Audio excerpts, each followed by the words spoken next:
Today we're making that classic appetizer that everybody's expecting at Easter. We are making deviled eggs, but we're doing them Cajun style. These are so delicious. They're creamy with just the right amount of heat and everybody goes crazy over these. So let's get started. We're gonna start out by boiling our eggs. Buzzfeed did a ton of testing on eggs to see, everybody always says, oh, add baking soda, add vinegar to the water, do an ice bath, do this, do that. We're gonna take the advice from Buzzfeed. We're gonna add some vinegar into our water. We're just doing a tablespoon into about 4 cups of boiling water. And we're gonna boil our water before we add our eggs in. This is something that I usually actually don't do. A lot of times I'll bring them to a boil with the eggs in, but it said that it works better, it's easier to peel them if you do it like this. So we're gonna do that, and then we're gonna add it into an ice bath afterwards. It's gonna be super simple to peel, they say. So let's see how it goes. So we need 6 eggs for the recipe. I'm adding 1 because I feel like 1 always gets messed up whenever you're making it, or like the peel looks a little ugly, so I always add 1 extra. So we're gonna do 7 eggs to boil.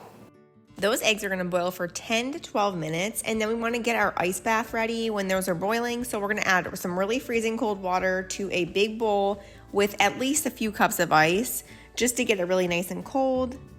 And then as soon as those eggs are done boiling, we're gonna transfer them straight into our ice bath. They're gonna stay in here for about 10 minutes or so, just to get really nice and cool.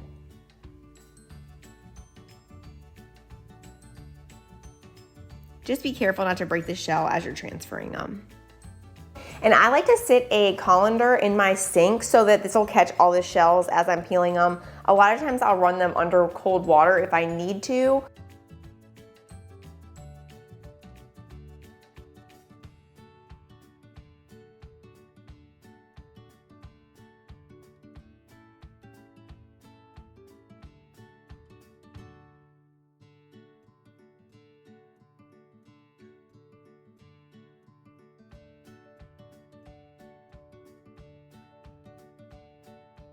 You guys, the vinegar trick is money. They seriously came out so good. Every single one of them is perfect with like nothing out of them. So they peeled really easy. I did still find it easier to peel them under running cold water, especially in the beginning. At the end of the process, the bottoms would kind of just come right off, but at least to get it started, give it a little crack and then use it under the running water. It always helps. But the best thing about this is that Hutchie Boy gets a treat now. So he's gonna be very excited when he gets to eat his egg.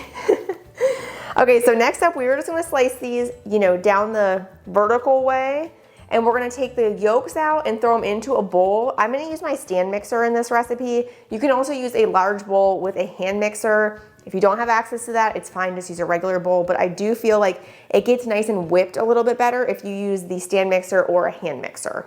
And you can see we cooked them for 10 minutes and we have a little bit of jamminess inside the center, which I really like. That means it's not like super dried out. If it's completely yellow, then it's dried out a little bit, but it's fine because we're doing mayonnaise and all kinds of other good stuff to mix it up.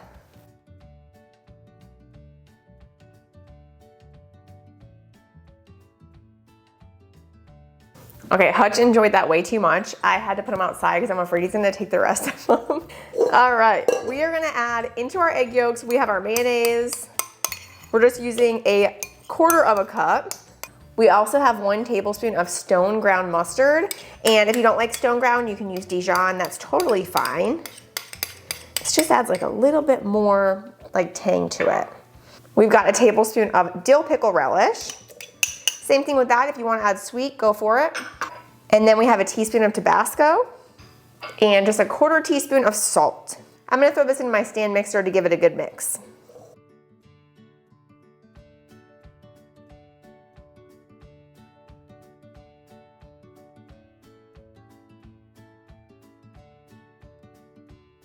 Once you get that mixture all smooth and creamy, you might need to do a little bit of smashing if we've got like really jammy eggs. They don't love to break up, so just make sure those are nice and mashed up in here, and then we're gonna transfer the mixture into either a piping bag like this, or you can use a gallon-sized bag. Just a Ziploc is totally fine. I like to use a little frosting spatula like this. It just makes it really easy to load. And you can see what I did is I just take this top part like this and fold it down. And then I can just hold it. You can also sit this in a cup. I'll show you.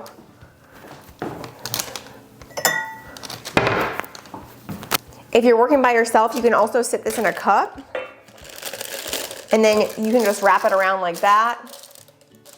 Makes it super easy to load.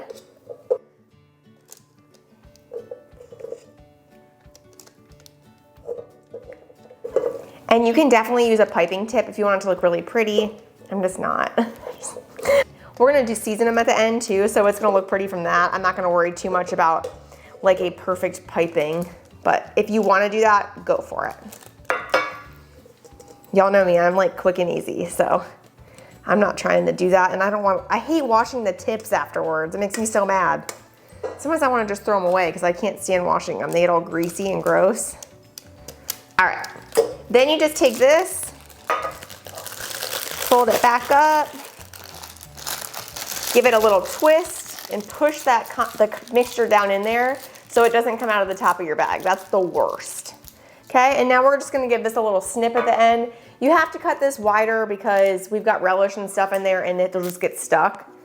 So go ahead and cut that off.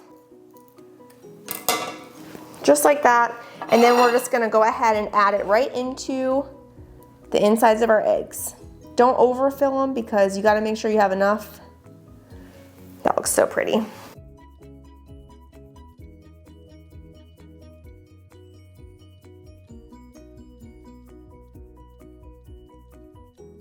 Okay, so once you get them all filled, we're just gonna hit them with a little bit of the spice mixture. You can also use paprika. That's what I use for my classic mixture, but this just gives it a little bit extra. I really like this. It's got a little bit of salt in it too. It's made up of, let's see, salt, red pepper, black pepper, chili powder, dehydrated garlic. So just a lot of really good spices here. And it's not too spicy. All right, so just hit that, and then this is all ready. You can organize these however you want. If you have one of those little plates, you could definitely use that. I'm kind of a minimalist, so I don't have one of those, but I'm just using a regular plate and it looks great on there too. Another thing I love about deviled eggs is you can make them a day ahead and then just wrap them up. Just add the seasoning on top, like right before serving, just so it looks nice and fresh, but you can make this a day ahead so you can save time during Easter so you don't have to worry about extra stuff. If you guys haven't already, make sure to check out my Easter side dishes. There's 4 recipes and they are like all you need for Easter sides. They're so yummy. Pair that with a ham and these eggs and you have everything you need.